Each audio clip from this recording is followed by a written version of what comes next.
Welcome to the Nuts and Bolts of Real Estate podcast. My name is Joe Bauer, and I'm here with my co-host, Julie Clark. Julie, how you doing today? I'm doing good, Joe. We were just talking about how I just booked like a 6-day trip to Whistler, Canada in February. Whoop, whoop. Yeah. Ready to, hit the mountain with my little Clarkies. And now we have something to look forward to since it's only October. Looking forward to that. And how about you? What are you guys up to? We're still in Enumclaw, but we're planning on heading back down to Bend in a little while. We just got news that Emily's new bike that she's building in or from a bike shop in Bend, because they're so hard to get right now. Just the frame should be getting in this week, so we'll head down there. But before we jump into that, have I ever told you the story about how we planned a big trip to Whistler and there was no snow in? Oh. Please don't tell me that. Yeah. I just thought it was kind of relevant because you just plan a trip to Whistler, and we've gone there tons of times and there's tons of snow, but there was this one time where we showed up and there was people mountain biking in January instead of skiing. And we were like, oh no. So that's why we always go in February, because we feel it's the safe time to go. We go about mid-February, right when the smack of things there. Yeah, I agree. And I'm not sure if I said it on the show yet, but we confirmed our booking for Steamboat in February this year. So we'll be down in Steamboat. You know what I just heard is, that Empire Builder train that goes from here to Montana? It just derailed. What? Derailed, yeah, with passengers on board. So I think I'll think twice about that one. But I was thinking about maybe doing the Empire Builder this year and booking it. Where does that go? Do you know where it lands? That train? Is it Whitefish or something like that? Is there a mountain at Whitefish? So there is a mountain in Whitefish, and it's really fun. We've been before. What's the name of that one? You remember? I think it's just Whitefish Resort. Yeah. That sounds like a good trip. Anyways, we digress. Here we are. We're supposed to be talking about real estate. But we're so excited for the winter. I don't know. We like winter almost more than we like summer, frankly. We'll have to ask Dan. We'll have to invite Dan, our guest Dan, out today, because he's a mountain guy, to maybe have a little fun out at Mount Rainier. If you have never been to Mount Rainier, it is overlooked. I feel like people don't go to Mount Rainier enough. And you know why? Because they can't bring their dog.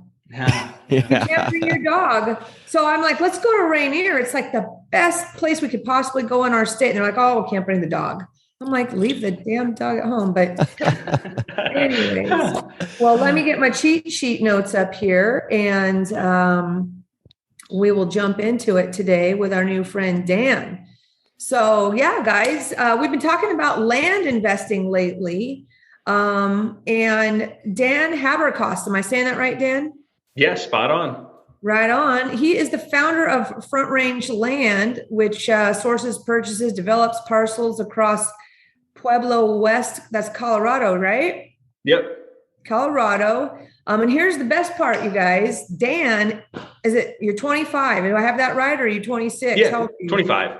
25 years old. And he has already built an impressive real estate business and a growing rental portfolio. So today we're going to have some fun, get to know Dan, and at the same time, bring you guys all some big inspiration and motivation to go get this going on your own in your own biz. So let's jump straight into it. Welcome, Dan. Thanks, Julie. Yeah. Appreciate you both having me. And I think you said to start off a little bit just with background and what got me started. Yeah, we're going to let Joe officially ask it. Okay, go ahead. Yeah.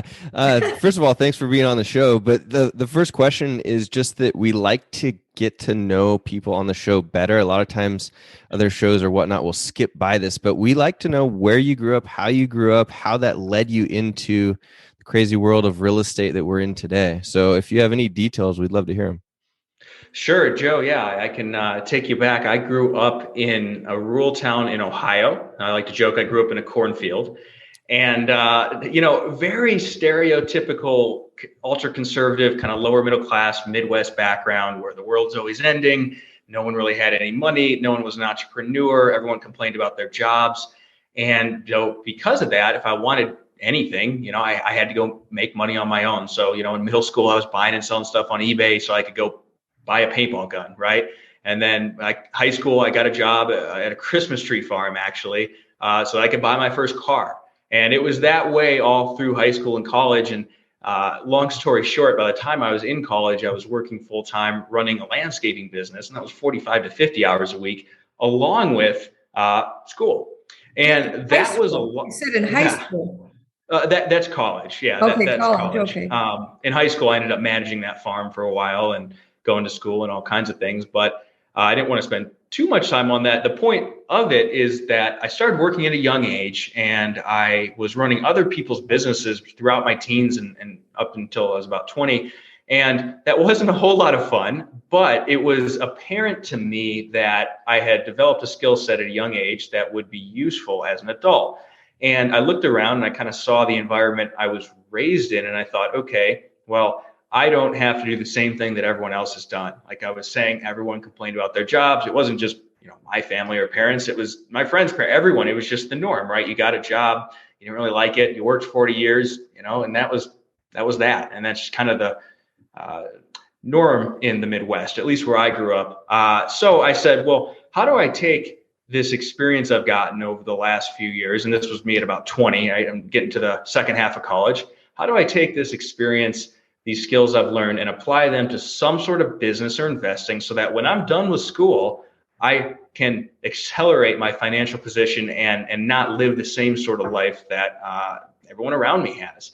And so I started reading, right? I read about stocks, different businesses, real estate, and Rich Dad, Poor Dad, just like I think everyone else, is what really got my attention. I read that book and it was like a light bulb went off. And around that same time, I'm at work and my coworker over lunch, we were just chatting. He goes, yeah, we just finished renovating the duplex and my wife and I are downstairs, tenants are upstairs, so they're paying the mortgage. And I go, well, that's interesting. And again, at the same time, I just read Rich Dad, Poor Dad. And so I think it was him who introduced me to Bigger Pockets. But around that time, I also discovered Bigger Pockets. So at that point, I'm just turning 21, bought my first duplex while I was in college, actually, house hacked it. And then since then, I ended up moving out of Ohio. I live in Colorado. Like both of you, love snowboarding, love the mountains. I'd absolutely come and climb and ride Rainier at some point. But so now I live in Colorado, and the active business that I have now is the land and development we talked about. So buying and selling land, some for cash, some on notes, building some houses, and working on right now, scaling that. I'm looking at a whole subdivision I'm going to try and buy here on Thursday, so we can get into that. And then on the passive side, I have a portfolio of rentals, all residential, but looking to move into the commercial space here in the near future, because I don't just want to buy house after house after house. I want to scale that the same way I've been able to do with the land and development. So that was a quick synopsis, but kind of gives you an idea of where I'm at today and what I'm working on. That is super awesome. What do your friends think of you? I'm curious to know what your friends, well, do any of them work for you? I mean, a lot of my friends are much older than myself at this point. But I mean, I don't know. I was always a little bit precocious. So the people that grew up with me, I don't think are very surprised. And then I do have some friends that I snowboard and mountain bike with and that sort of thing. And they just have no idea. I just tell them I'm in real estate and I don't really tell them anything about what I'm doing. And I kind of like having a small portion of life where nobody knows anything about business and I don't have to talk about it. But a lot of my friends are in the business. A lot of people that I do business with, I also go snowboard and mountain bike with. So, it's kind of all over the board. So what was your first deal?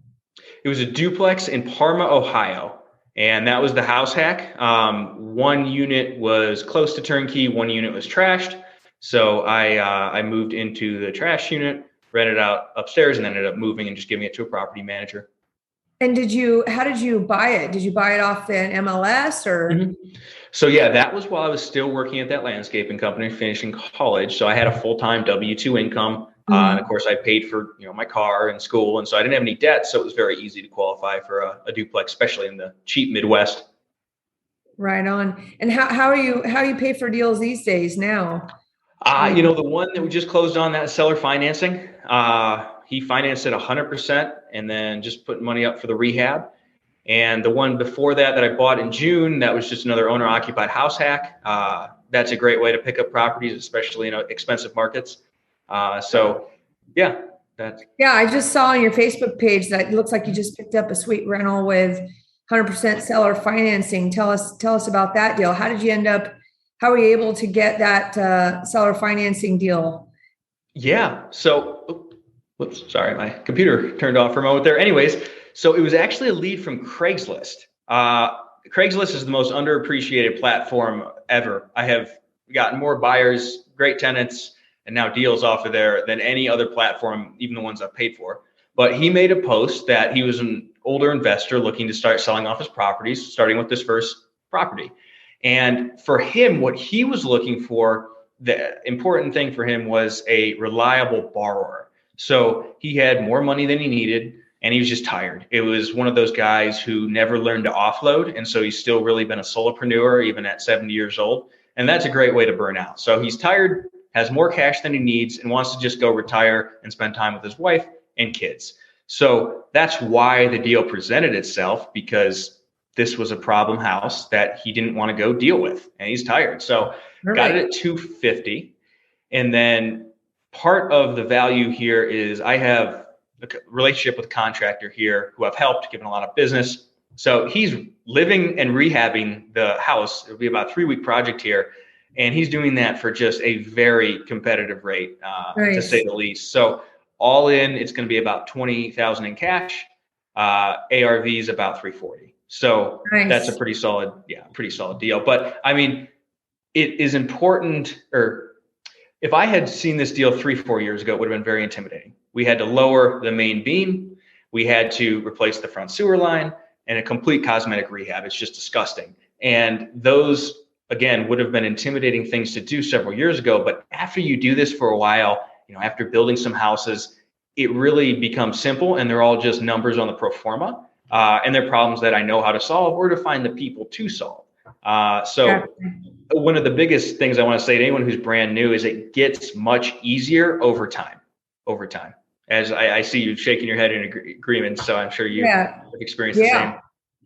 We talk to a lot of people that, some great stories of how people get started. And I call it fall forward a little bit, right? Mm-hmm. They just go for it and they learn as they go, and hopefully they don't lose too much money. But once you get your systems down, your mindset right, and all that jazz, it starts to become easier. Even though I know we've been, some of my friends I've been talking about lately, that it seems like 1 out of, I don't know, everybody's average is different. 1 out of 10 deals might go sideways or not be such a great deal, or maybe it's 1 out of 6. I guess it depends, on people. But, I'm seeing people for some reason this last week complain that they've got a bad deal on their plate. And I don't know if that's just because of the mix of people losing control of, it's so expensive these days. The cost of everything is going up.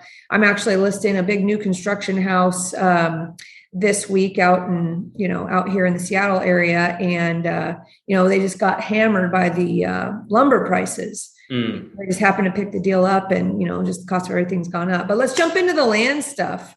Sure.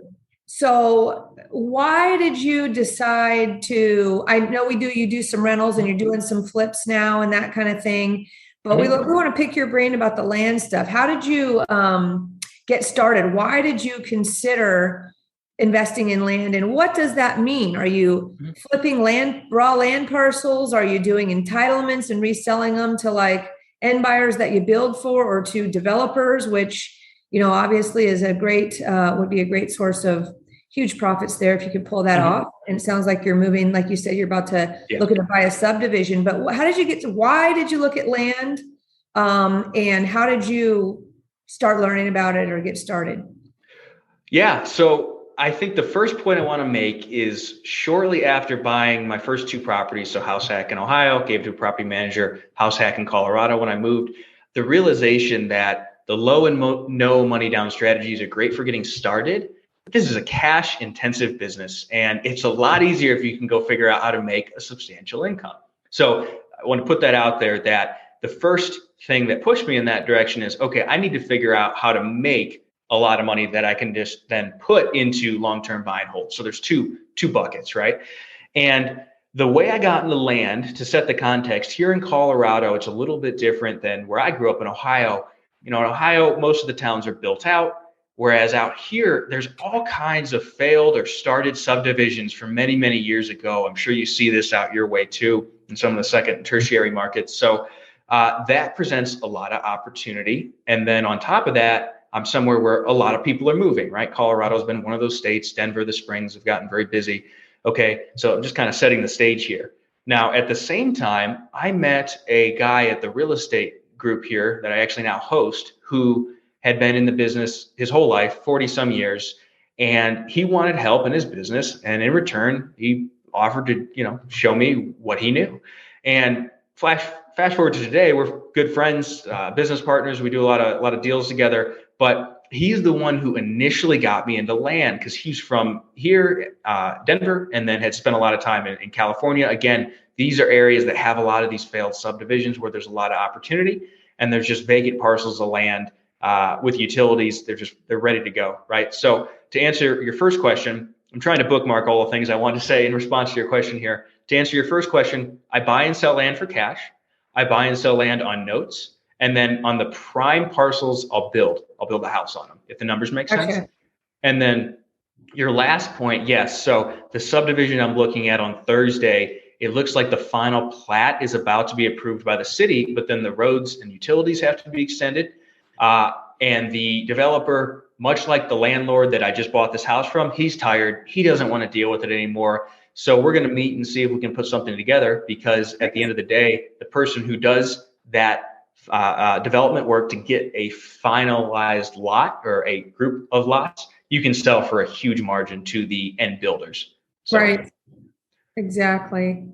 Well, that's exciting. That's good stuff. So have you, most of the land deals that you've done up to this point, looks like this would be, I have a feeling you're going to do well on your subdivision here. So the key is, when you got started, somebody taught you to look for these failed subdivisions, right? That's how you kind of initially got into it. Is that where you focus still? Your land business is looking for, you have or like you said, a tired or an older, maybe builder or developer who's just ready to, didn't take it all the way there, or about to just wants to get out, or those are the two things that you focus on these days, or any like raw land, rural land, or anything like that, or always? Good question. Yeah, good question. I have not done any rural raw land.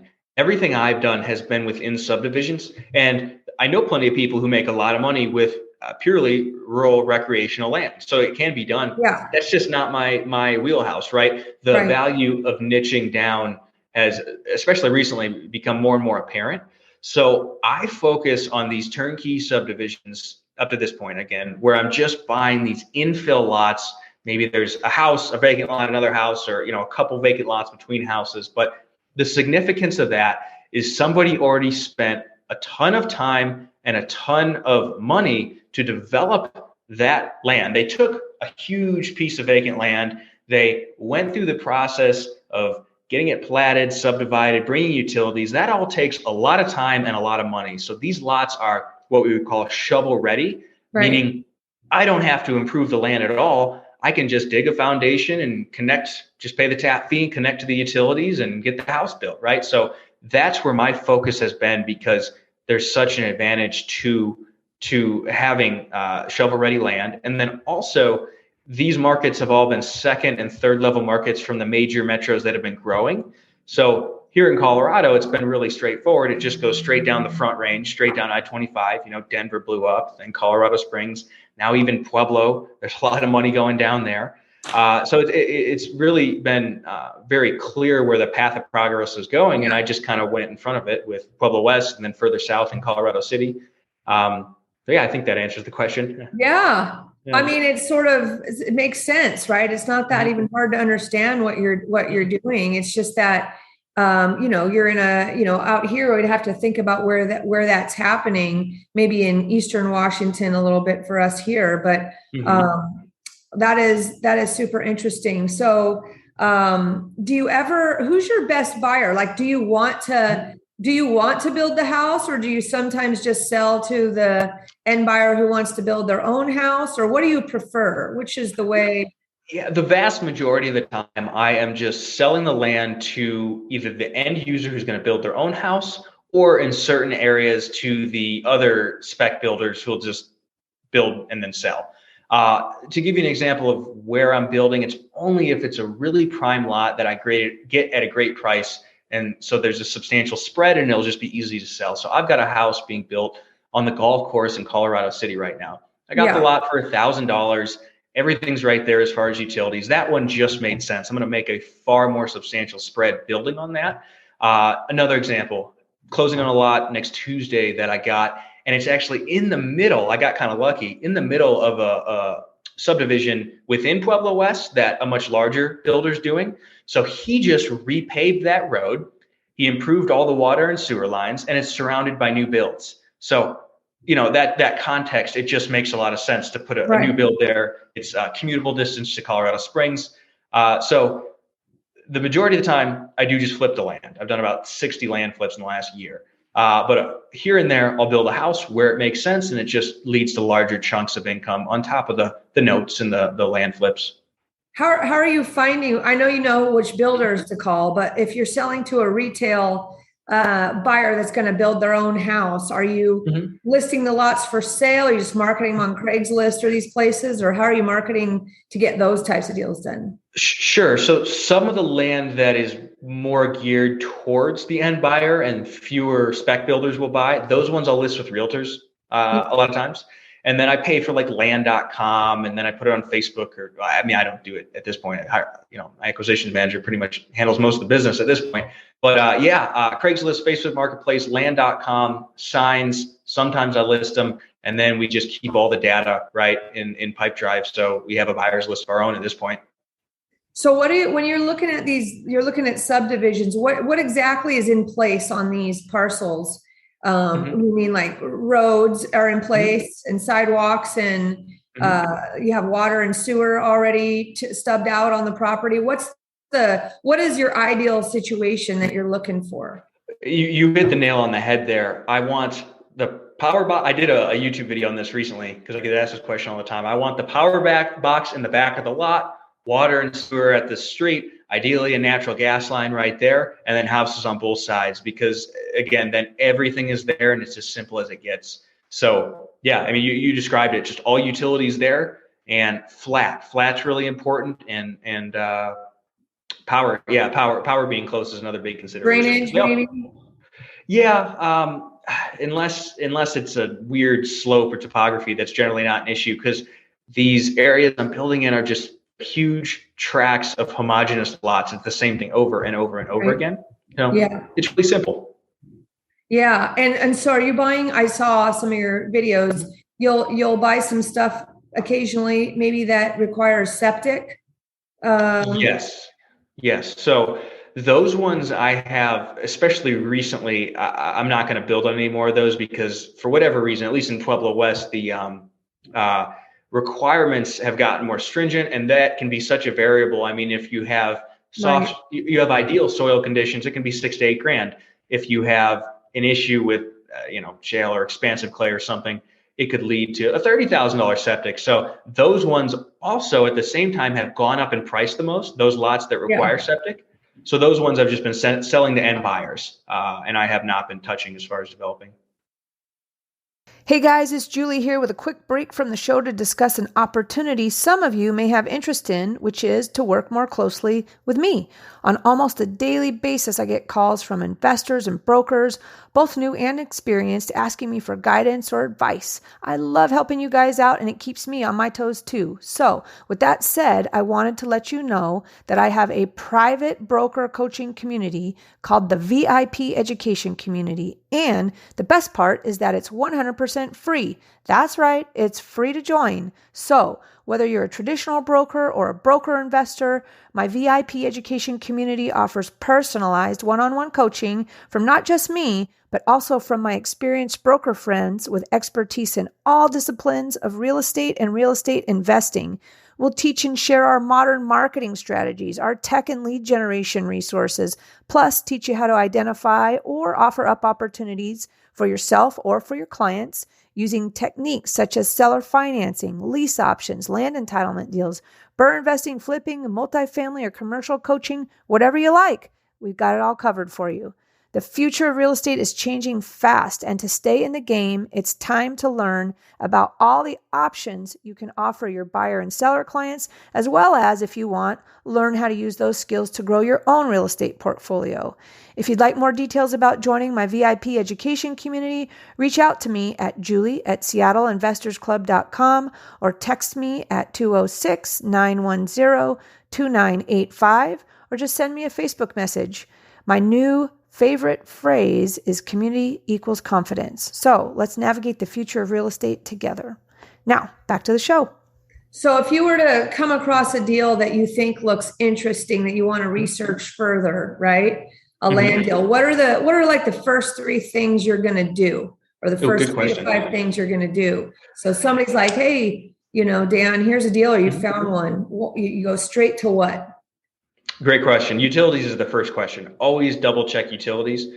Pueblo West is pretty straightforward. Other than a few small sections, the whole city has water and sewer, or water and is large enough for septic.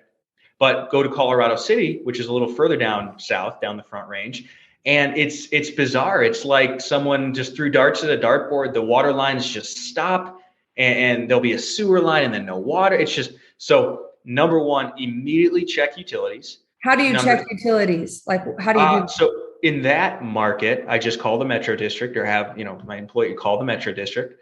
However, in some markets, it's not that simple. So there's a market out in Nevada that I'm just getting into. A friend of mine actually recommended it to me. And there you have to submit something, a form online, to figure out if the water rights are relinquished, and if there's water. It's a little more complex. So that's going to vary. Water rights involved. Yeah. Okay. Mm-hmm. And then number 2, I'm going to check, depending on the market, right? I'm going to check the width of the lot, make sure it's large enough that you can actually build a sizable home on it.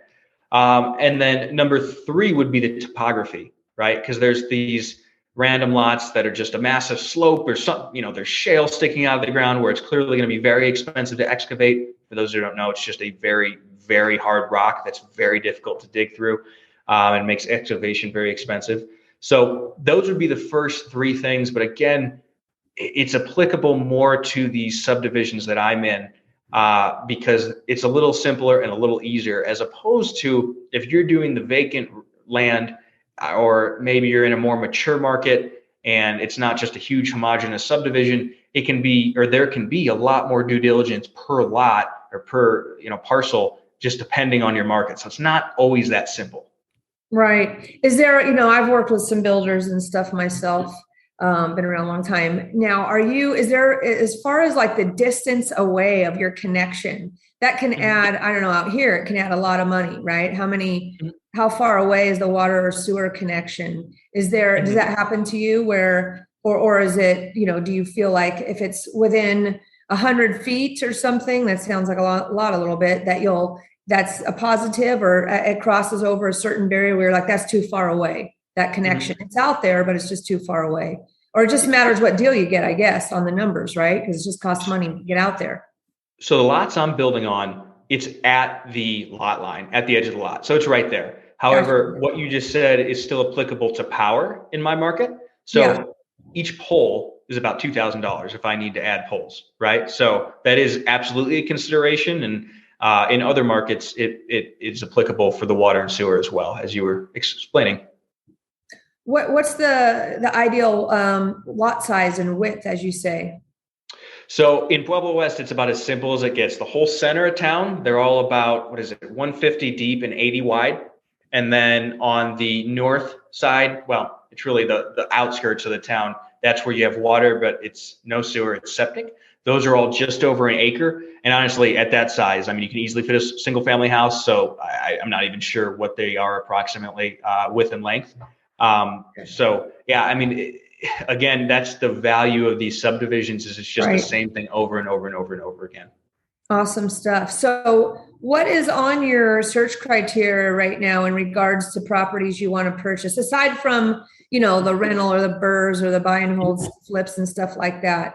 If you're looking for a deal, I know you're trying to level up to subdivisions and bigger opportunities, right? Mm-hmm. And so how are you going about, are you like pulling lists and doing direct to seller lead generation? I know you're probably searching, your Facebooks and your Craigslist and all that stuff, but what's your lead generation method and what's the criteria that you're looking for right now? Just curious. Okay, so good question. In the land business, almost all my leads come from mailers. I have a few people cold calling now too, but mailers have been the bread and butter. But that is as simple as just repeatedly scrubbing these subdivisions as far as the simple infill lots over and over again. I've mailed some of the same areas 5 times this year, and I've gotten deals every single time.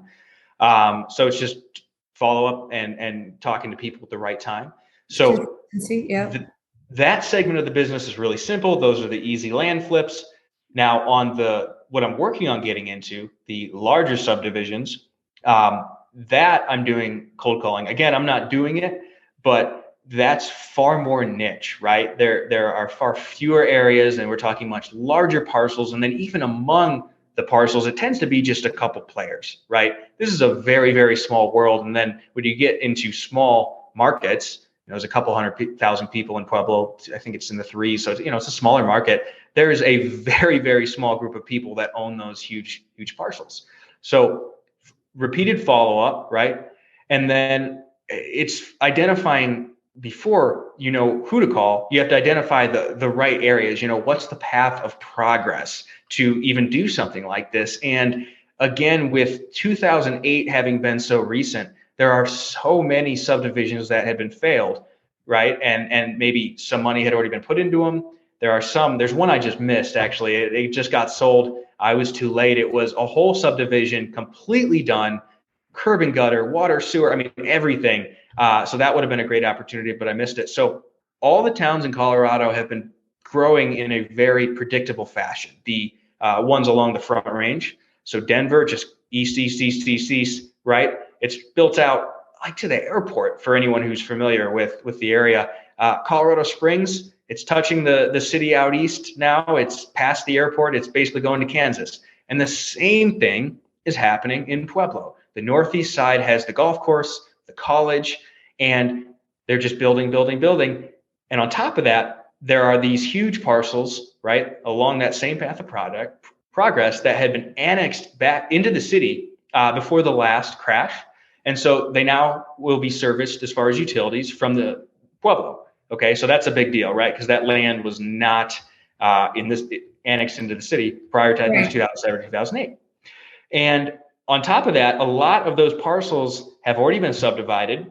So very clearly, that's where the path to progress is. Without going on a long tangent here, that's the area I'm targeting because there's very clear growth going in that direction. And you got the college, the golf course, nice area. Doesn't like D.R. Horton or Toll Brothers and these big builders, I don't know which ones are out there by you, but don't they have people on their team that would be going after the same stuff that you would be interested in at this point? That's a great question. The big builders will not touch the stuff that is not completely ready, right? Shovel ready. Yeah, shovel ready is the right word. So like the parcel I'm looking at on Thursday, to use it as an example, it is in the stage, and I believe it's this week, where the city is about to either approve or deny the plat. And so they're well before the point that the big builders would buy that. The roads need to be brought in. The utilities need to be brought in. For some of the large builders, they won't even touch it unless there's already a graded pad site with the utilities stubbed right to the pad site. So no, generally speaking, they are looking for someone like me or you to come in and get the land ready for them, and they'll pay a premium for it. So there's a lot of opportunity to make a serious return there. Awesome. And that's exactly what I'm trying to do. So what if you know this area in Colorado like the back of your hand? If you, like you just mentioned, you might be going into the Vegas market. When you're going to go to a new market, is that the first market outside of your strike zone that you're going to? Yeah, it would be outside of Colorado. Yes. Yep. And so when you're going to look outside, because obviously we're here in the Pacific Northwest and with people listening from everywhere, they're not all going to run up to Colorado where you're at. They're going to be looking for stuff in their own markets, right? Mm-hmm. What would you advise people if they wanted to check into this type of investing in this? I love, like you say, the opportunities are in the failed subdivisions and things like this.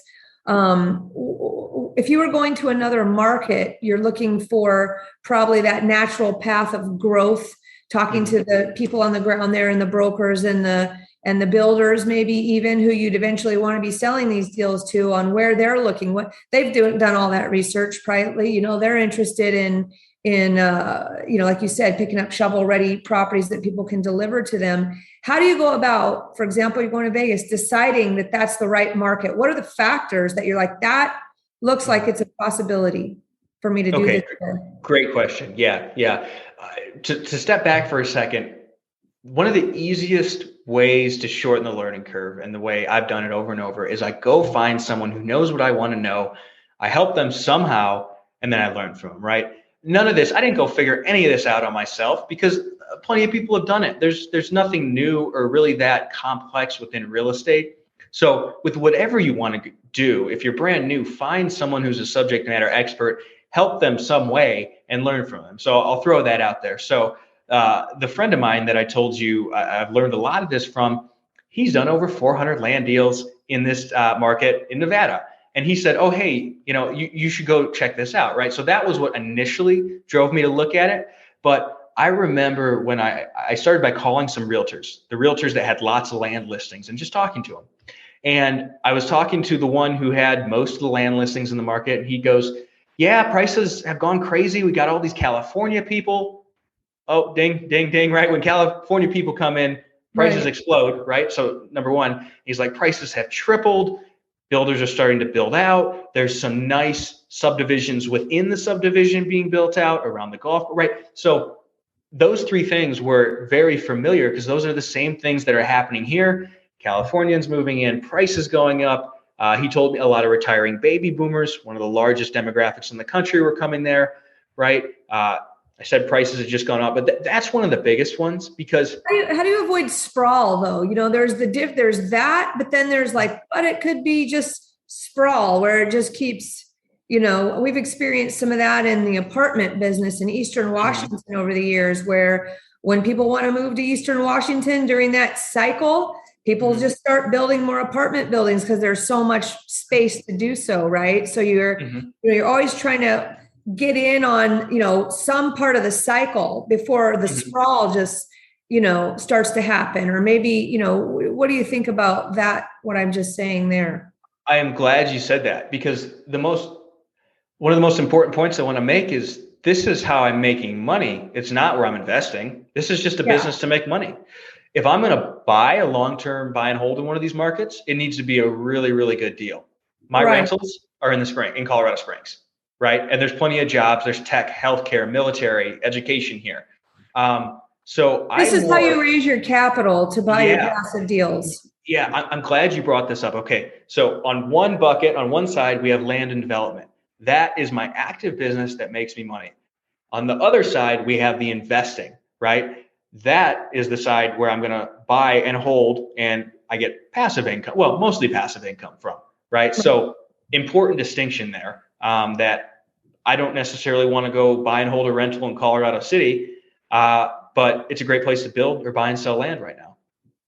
Right. Exactly the point. So it's kind of like your day job, or your capital raising and the part about the sprawl is he's not worried about it because he's not investing there. He's, right. So he doesn't have to, he's not going to get that ding. I mean, you are sort of, because you are closing on these parcels. Is that correct? Yeah. Yep. So you could potentially get a ding if the market, the scary thing about these days is that information is so instantaneous. It seems like market shifts or whatever can almost happen so much faster because of the age that we're in with, information available, and people's sentiment can change on a dime, it seems like. But are you sitting on a bunch of lots right now? So the way my business is set up, I usually have them sold or buyers are already looking at them before I even close on them.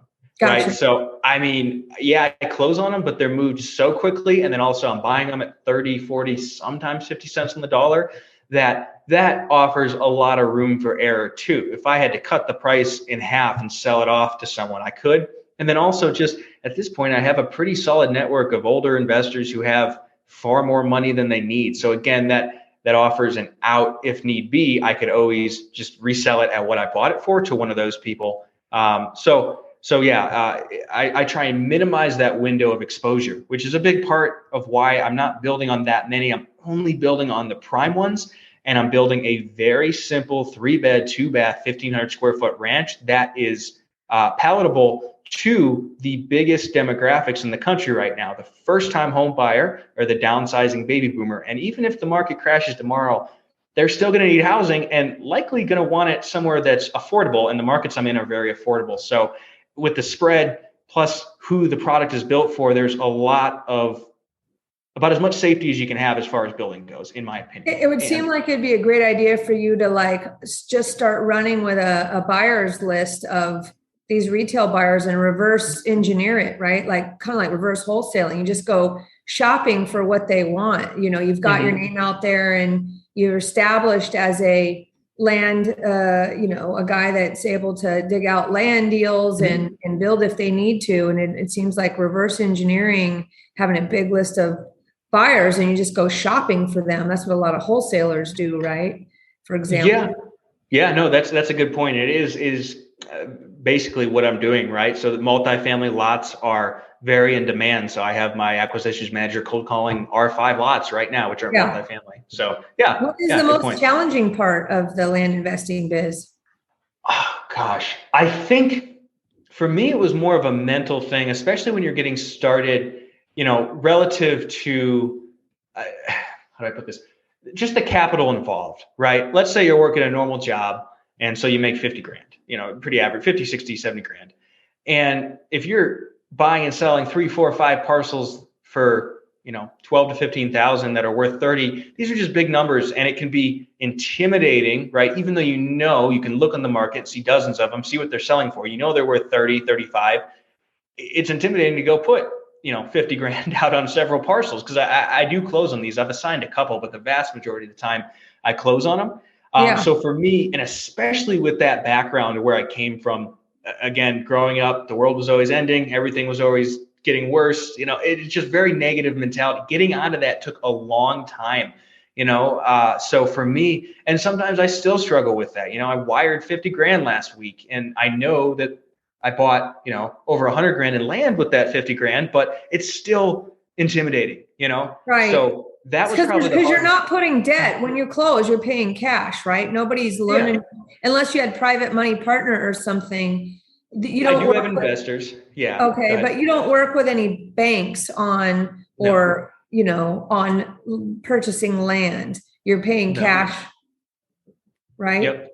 And so the strike zone of it sounds like you've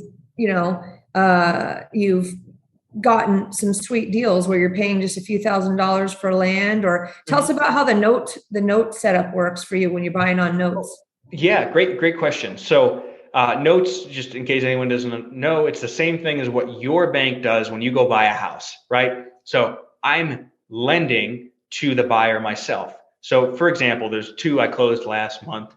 I bought one for 14 and then I paid the closing costs. So my basis was like 14.9 and I sold it at 30. He put $15,000 down and then there was about 100 in closing costs on the back end. So I got all my capital out. And now that remaining principal, about 15 grand, is financed over 5 years at 8% interest, right? So that just creates passive income for me every month. I really look at it like an annuity, right? It's not equivalent to a rental because it's not appreciating. It's not, there's no deductions involved, but it's still just a nice little income stream that pays overhead and bills and so on. So some of the parcels I sell that way, but how does that work for the buyer? Because they're going to go build, right? The intention is they'd go build their own home. So generally, no. I make it very clear and put it in the contract. Hey, you cannot build until this note's paid off. Gotcha. There's been a couple people who I know and trust. So in that case, I'm okay being second to the bank who finances the construction for them. But generally, no. Yeah. Okay, good. Because I was going to say, what position do you end up in there? But no, you have them pay, they take it down and then they go work out their financing for their construction and pay you off before they do that. Gotcha. Yep. Good stuff. Cool. Awesome. Well, we're getting a little bit longer here. So let's talk real quick on mindset and Yeah. goal setting for yourself. If you have any mindset tips for people or how you learn to get your mindset correct. And then I'd love to hear what some of your maybe 1 year and longer term goals are. Sure. So that's a great question because I remember when I was new and I heard people talking about mindset and it irritated me at the time because I didn't know. And I just wanted to hear, go do this, this, and this, and you'll be a millionaire, right? That's what we all want to hear. But the reality is you have to get into the right frame of reference, into the right mindset to even understand a lot of what's going on or to build a business in general, right? And for me, and I think a lot of people, getting over that scarcity mentality is one of the biggest hurdles. And for people who are new, this takes time and it's normal. A lot of us, especially people that are driven to entrepreneurship, probably came from a lower income background, right? Where it's always about penny pinching and saving money. And that can be great when you're getting started. You want to be frugal, sure. But you can trip over $100 bills picking up pennies. I think that's a good way to put it. And I wish I could shake myself a couple years ago. And I was so afraid to invest money back into the business, pinching pennies, right? You don't have to spend money to make money. You can use effort, hustle, as they say. But once you've got your business going, investing in employees, that's probably the biggest thing I wish I would have done sooner. This year, and again, we're still talking mindset here because it was my short-sighted scarcity mindset that stopped me from doing this, being afraid to give away some of what I was making. But in the context of hiring people, for example, 2 + 2 can equal, or 1 + 1 can equal, 4 or 5, right? This has been a year where I've learned the importance of leveraging other people, and the acquisitions manager I have is exceptional, and it allows me to go work on much bigger deals while the basic land business continues to run. So being a little bit off topic, but really when it comes to mindset, this, for me, what I can speak on is getting out of the scarcity mindset. I think just listening to podcasts, reading books from people who are where you want to be, and then also just going out there and doing it. Because once you get some level of success, that is probably one of the biggest things that helped me get out of that mentality. And I'm not near as afraid to spend money to make money. Whereas a few years ago, I definitely was, and I spent too much time worrying about $1 as opposed to figuring out how to go make millions of dollars. The people that I've surrounded myself that have been my mentors or I've seen do the best in my life are people that share the wealth, right? And they're not afraid to let other people that work with them in some capacity benefit from being involved with that person, right? They have that. I mean, people will kill themselves to get opportunities to work with somebody successful, right? And I mean, they will work their butts off, right? And I've just noticed that I've been doing this for over 25 years, and the most successful people I have ever worked with and still work with today or are partners with today is because they shared the wealth. I am where I am today because somebody who I worked for shared the wealth as I was learning the business, right? And that's how I got to do what I am today. And now I can do it on my own, kind of like you. But one little quick question for you. So now you're kind of moving, you're scaling up in the types of projects that you're looking for, such as the subdivision opportunities and stuff like this. Do you want to say anything about, do you still have your team run your bread and butter business? Have you ever heard of the Peter principle? I don't know that it applies here, but I remember hearing stories of like some of these big guru type flippers that they were super successful, right, at flipping properties or wholesaling deals or whatever, cherry picking their own deals. And as they got bigger and bigger and were doing better and better, they kept going for more and more and more. A little bit moving the needle off their bread and butter business, what got them there in the first place. I know of a guy that was kicking butt. He's probably one of the biggest wholesalers in the country. He went off and started buying land deals, right? Which is totally different than what he was doing, which was wholesaling single families or doing flips or maybe some rentals, right? And he started to go off and buy land deals and got caught in the downturn and lost everything because he got too heavy. So it's like, I think that sometimes I see a lot of flippers here go, okay, well, I'm good at flipping. Now I'm going to go start building townhomes or building houses. And we call that the Peter principle. I think it's actually a real term where you kind of get so good at something that you think you can do the next step up.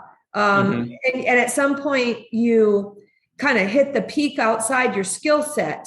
And if you go there too hard and too fast because you think you did so well at this, I must be going to be good at this, that they just get a huge spanking. So my question to you is, do you have, or as an older investor in this world, my piece of advice I'd leave you to is, I mean, it sounds like you started your business on some bread and butter doing your subdivision, already shovel ready deals, right? If you take your eye off the ball in your bread and butter business and you go always now for the big stuff, right? Big stuff means big spankings if it goes wrong, right? And so what I'm saying is that I've heard, my recommendation is that you always stick to having your bread and butter going. Somebody else can run it, but at least you're always having that, income, like you said, your day job, right? Versus now pivoting all your eggs into the subdivision, one bad subdivision could be a problem. Does it make sense what I'm saying? Oh, I'm so glad you said this. It feels like you and I spoke about this beforehand because you brought up several points that have been on my mind. But obviously we didn't talk about this beforehand. So my first task on Monday morning was to make sure that all my mailers for my bread and butter land business were set out and organized for the rest of the month, that I'm hitting the numbers, right? I have a clear number of how many I need to send in order to hit the income goal I want to hit based on my metrics, and that all the lists were skip traced and sent to the people to call them. So I have not taken my eye off that. I did for a moment a short while ago, and I thought to myself, no, wait, what has actually made you money up to this point? Right. And so every week I prioritize those things to make sure they're handled. I have because I still handle where the mail goes, right? That I haven't offloaded that at all. That is the first thing every Monday morning, because that is absolutely the most essential. That is the lifeblood of the land business, right? Because selling's easy right now, but getting the deals. So I have not taken my eye off of that. And then the other thing you said that I really wanted to highlight is one bad big deal can ruin you. So the way that I structure these is very intentional, right? Well, let me backtrack. I haven't done one of these huge deals yet. I'm working on it. But the sellers of this parcel, for example, I'm going to meet him on Thursday. Well, they own it free and clear. So could I raise the money to buy it? Yes. Am I going to? No. I want to set up a deal with him where there's either a JV or seller financing of some kind or an option or something like that, because you're right. At this stage, that subdivision could take me out. Now, I'm at the point where if I get caught with, let's say, 3, 4, 5 lots, that's fine. I'm fine. It sucks, but it doesn't matter. And so I'm mindful of how I capitalize myself. And when I take on bigger projects, right, how those are structured. With the houses that I'm building, I got 2 going right now. Both of them, right, I have partners on them. And if absolutely we had to, we could hold them, right? Yeah. We could hold them. So I think that when people get into the land biz, they get, most people are getting in when the market's hot, right? Yeah. The smart people are getting in when the market's not hot and they're land banking it or whatever. But a lot of people are going to listen to this and go, oh man, that seems like something I can do. But like I said, right, it's just, it can turn on that dime like that. For those of you, I also equate this to people in general that aren't doing land deals, but real estate investing in general. You hear everybody talking like financial freedom, let me quit my day job. And I tell people like, hey, put on the brakes, man. You got here because you had a day job that earned this extra capital that you have now that you want to invest. In addition to that, your day job allows you to borrow money, right? Yeah. You switch careers and you go into real estate full time when you're a software developer or a doctor or whatever you want to do, Amazon person. Now all of a sudden you have no ability to borrow money for at least 2 years. And so I think that people don't realize that they can do this while they have a day job. And the day job, I know, if you hate it, then you're going to want to move your way out, but you would never want to do that unless you had passive, or some type of cash flow properties that had your monthly nut plus your reserve covered without issue, right? I think people should just slow down a little and, reach their goals, right? So that's the last question we'll ask you as well, your goals going forward. Okay, let me quickly say one thing on that point. The last thing I wanted to say is I'm realizing more and more that the most successful people I know who are much older than myself, they just didn't lose their money every recession, whereas a lot of people do. Talking to Rich, the guy I keep telling you about, he's in his 60s. He goes, I knew a lot more real estate investors in 2007 than I do now. Right. Yeah. So I think more about mitigating against catastrophic loss, and I'm okay growing slower, right? Because the power of exponential progression, as long as I don't lose, will do its thing, especially starting as early as I did. Okay. So to your next question, goals. You're thinking going into next year, or what are we talking about? Yeah. What are your 1-year goals? Okay, well, this has been a year where I crushed what I was trying to accomplish, and so I'm in a whole new frame of reference. But next year, I want to make over $1 million just for my active business. And then I haven't set a clear goal yet on the passive side. This has been, again, especially in this last month. I mean, I set the goal of making $250,000 this year, and I blew that out of the water. And I bought a couple houses, and I've got to figure out, I got to sit down, reevaluate what I'm trying to accomplish and really what I want to do, because this all started because I wanted financial freedom. I wanted to get out of traditional employment, and I'm well past that. And I love where I live. I don't want to be anywhere else. Maybe in the summer, go to the beach because I don't really like it here in the summer. But I'm sorry, this isn't a great answer because I need to do some reflection here. But that's okay. You're not supposed to have all the answers yet. Right? So I'm trying to finish out the year. I want to hit $500,000 this year. And then I wanted to buy a commercial building before the end of the year, but I ended up buying another house. And then he has a whole bunch more he wants to sell on seller financing. So I'm not sure what's going to happen there. So really, I need to sit down and reevaluate and reassess what I'm trying to accomplish. So maybe we'll come back to you. We'll have you on again, sometime next year, and we'll learn about how it went with your big subdivision project. That would be fun. And just see how it's going for you, because, you're an interesting guy, and, you've accomplished a lot. That this isn't something, like you said, it's not rocket science. It's when you explain it, going after failed subdivisions, it sort of makes sense. I think for people, it's more like, well, where would I do that? Or what, can I do that near me? And, you guys are all welcome to join my, I'm talking to our audience here on Thursdays, 11:30 to 12:30. We have a weekly mastermind, and that stuff we can talk about there. If you guys want to join us there, just go to meetup.com and grab the link for off Seattle Investors Club there. It doesn't change. It's the same every week. That same link, that'll get you to the Zoomy access here from 11:30 to 12:30 on Thursdays Pacific time. And we can talk more about this kind of stuff. I have one little last question for you though, Dan. Sure. You mentioned the word option. You're like, I'm not going to buy it. I'm going to either seller finance it or JV it, or maybe an option. We like that kind of creative stuff. If you got an option on a subdivision or some sort of property, what would you do? What does that mean to you? And what would you do with it? Yeah, so that's a great question. The key there in this specific context, the seller, like I said, he's worn out, had some major life events recently, right? He's got all the typical characteristics of a distressed seller, right?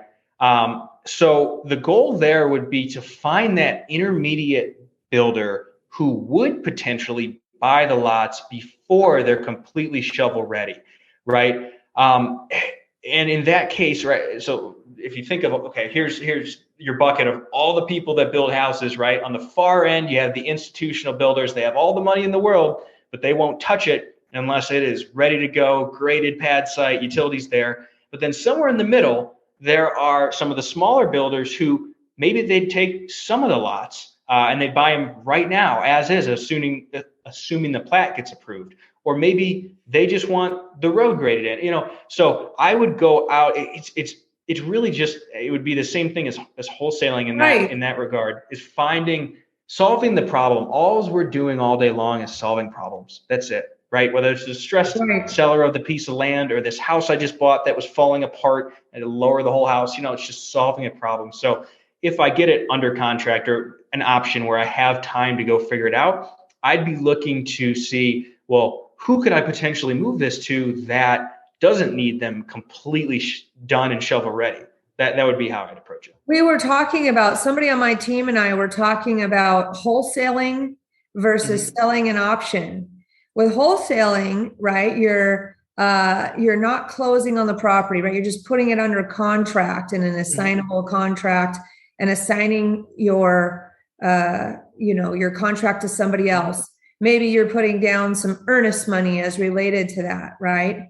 As opposed, we haven't finished our discussion, my teammate and I, on this. We were going to talk about it some more, as opposed to putting an option on something and then selling the option. I guess that might mean, in some ways, I guess everything is negotiable in life, right? Yeah. So if you put an option on something and sell your option, you're not actually assigning something. You're selling your option contract. Yeah. And, we are at a brokerage firm we all have been wholesalers. That's how we all got started in real estate and investing and stuff like that. But we aren't allowed to wholesale at our brokerage firm anymore, which is fine, because wholesaling to me is a little bit of a word for brokering without a license. So, but a loophole around that might be putting an option on something and selling your option, because you're not assigning anything. It's just that sometimes I always think of options that's going to require more cash. Like an option is more expensive than an earnest money deposit, right? Because it's all about how much cash do you have to put down. But that's not really true, because everything's negotiable. An option could be whatever. You could have anything could happen. So if you're listening, Mariska, I'm excited to talk more about that on the whole option business. We need to find, do you know anybody that does any coaching on options? Because that would be a great topic to have on our podcast as well. But we've had fun today, Dan. You're inspiring, right? Good for you. This was a fun conversation. You brought up, seriously, you did bring up a lot of things that I've been thinking about lately. Especially what you're saying about not forgetting about bread and butter, because it's easy to get bored, right? It's easy to have FOMO and want to go in 10 different directions, but I've gotten much better at saying no and just only expanding within the niche that I already understand, right? I'm not trying to go from land to mobile home parks. I'm going from land to just a slightly bigger, move within the world of land. So, yeah. But that's my cautionary point, is that even it's kind of like somebody who starts flipping, who starts buy and holding, who starts doing, now they were doing like paint and carpet flips. Then they started doing, removing walls flips. Then they started doing full gut jobs flips. Next thing you know, they're going to do a flip and then maybe build an ADU in the back. Next thing you know, they think they're going to build 5 townhomes. At some point, like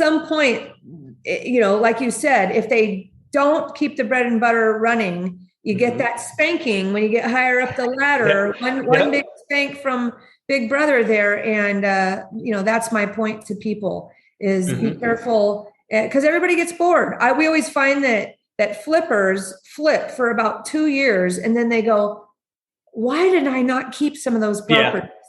Right. And then we find that big time flippers that are, flipping, 30, 50, 100 homes a year, they start building. And that's where I think don't ever let go of the bread and butter stuff comes into play. That's good talk. Awesome stuff. All right. You guys going to do anything fun this week? Dan, do you have any fun hikes or anything this week? Let's see. This week, I'm going out to Buena Vista to see a buddy of mine. Him and his wife actually just bought a fixer-upper out there. Of course, I met him through real estate. And so I don't know if either of you are familiar with where that is, but it's kind of in the middle of Colorado, right up against the Sawatch range. So just 14ers all over. Going to go out, see him, see the new house, and we're going to go mountain biking. Cool. So, yeah, it's a beautiful time of year here. So I'm definitely looking forward to that. Joe, you're in your mountain biking season, aren't you? Oh yeah, definitely. I'm going to go mountain biking this week too. Nice. Awesome. Not me, guys. I will not be mountain biking this week, but I'll be living vicariously through the two of you. So, all right. Snowboard, right? I am a snowboarder. That is for sure. That's right cool. on. Well, all right, Dan, we're going to have you back because we want to hear from you maybe next year and see how you've progressed and what's going on as you continue to move into bigger deals. That's exciting, right? And we wish you all the best success and hope to be able to call you a friend here going forward. Come see us anytime. Absolutely. Joe, Julie, thank you. I enjoyed it. Appreciate you having me on. Right on. All right, guys. Joe, where can everybody find the details of today's podcast? Yeah, guys, if you would like to get to any of the show notes that I've taken today or links that we've mentioned, head over to seattleinvestorsclub.com/151 or just scroll down if you're watching this on YouTube or hit the button to get to the notes section, depending on where you're watching it. And all that will be down there below. One thing we forgot to mention is, Dan, do you have any websites or YouTube stuff that people follow along with? Yeah. So I started making YouTube videos just of questions people ask me. So Dan Haberkost on YouTube. And then along that same line, I thought I just made a website, Dan Haberkost. You can see what I'm working on, some of the projects, stuff like that. Good stuff. Well, fun stuff, guys. Thanks again, everybody. And thanks, guys. Catch you next time. Adios. Thanks for listening to the Seattle Investors Club podcast. If you have questions that you'd like to have answered on the show, shoot us an email at info@seattleinvestorsclub.com. Now go out, take that action, and build that real estate business. Thanks for listening.